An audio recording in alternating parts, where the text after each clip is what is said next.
네, 미국 고등학교에서 흑인 남성 조지 플로이드의 죽음을 희화화하는 사건이 발생했습니다. 지난해 흑인 인권 운동이 시작된 이후 학내에선 오히려 이런 움직임과 반대되는 행동이 나오는 건데요. 자세한 얘기 글로벌 뉴스 브리핑에서 알아보겠습니다. 금창호 기자, 이번 사건이 발생한 곳은 미국 어디입니까? 네, 이 미국 콜로라도주의 미드고등학교 학생 3명이 얼굴에 검은 분칠을 한 채 조지 플로이드의 죽음을 재현하고 SNS에 영상을 올렸다고 워싱턴 포스트가 최근 보도했습니다. 예. 경찰에 희생된 조지 플로이드 사건 이후 블랙 라이브스 매터라는 흑인 인권 운동이 크게 일었는데요. 이 학생들은 흑인 남성에게 일어난 살인 사건을 장난거리로 여긴 겁니다.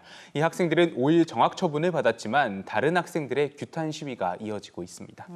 우스갯거리로 만들었다면 명백한 인권 차별적인 행동인데 이런 행동들이 어제 오늘의 일은 아니죠? 네, 그렇습니다. 사실 이번에 사건이 발생하기 전에도 애리조나와 코네티컷 등 다른 주에서 이 조지 플로이드 사건을 따라하거나 희롱하는 일이 있었습니다. 미드 고등학교 시위 학생들은 구조적인 인종차별이다, 해결 방안이 필요하다면서 이번 주 온라인 주민회의를 열 계획이고요. 이 가담 학생들을 퇴학시켜야 한다고 요구하고 있습니다. 예, 알겠습니다. 자, 이번엔 차별을 좀 없애려는 노력에 대한 얘기인데요. 미국 뉴욕시가 성소수자 교육 강화에 나섰다고요. 네, 이 찰크비트에 따르면 뉴욕시 교육당국은 지난 3월 이 사회과 과목의 성소수자 교육 커리큘럼을 발표했습니다.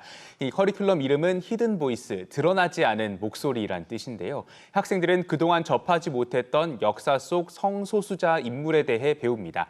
이 대표적으로 미국 정부를 상대로 처음 성소수자 차별 금지 소송을 했던 프랭크 카메니가 있습니다.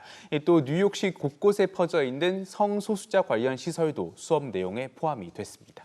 히든 보이스, 어떤 유의미한 변화를 이끌어냈으면 좋겠네요. 자, 뉴욕시의 모든 학교 학생들이 이 내용을 즉각적으로 좀 배우게 되는 건가요? 네, 사실 그건 좀 아닙니다. 이 성소수자 관련 교육이 법적 의무가 아니기 때문인데요. 이 커리큘럼을 사용하지 않는 학교도 아마 있을 것 같습니다. 하지만 이 개발자들은 교사들이 역사 속 성소수자 교육에 대해 상당히 긍정적이라고 설명합니다. 실제로 디지털본이 홈페이지에 올라와 있는데 지금까지 3,100회 넘게 다운이 됐습니다. 일단 관심들은 많다는 얘기네요. 네. 자, 다음 소식도 살펴보죠. 수학 공부를 계속하면 두뇌 발달에 도움이 된다, 이런 연구 결과가 나왔어요. 네, 영국 가디언지의 보도인데요. 이 옥스포드대 연구팀이 16살 이후에도 수학 공부를 계속한 학생들과 중단한 학생들을 비교했습니다.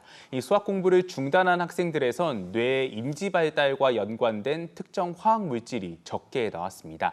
이 감마 아미노 뷰티르산인데 이 물질은 기억과 학습, 추론, 문제 해결 활동과 관련이 있습니다. 이 연구진은 이 물질이 얼마나 있는지 보는 것만으로도 학생이 수학 공부를 했는지 안 했는지 알 수 있다고 설명했습니다. 현재 영국은 16살 이후로 수학을 배울지 말지 선택하고 있는데요. 이번 결과로 고교 졸업까지 수학 공부를 의무화하자는 목소리에 힘이 실릴 전망입니다. 수포자들도 바짝 긴장해야겠습니다.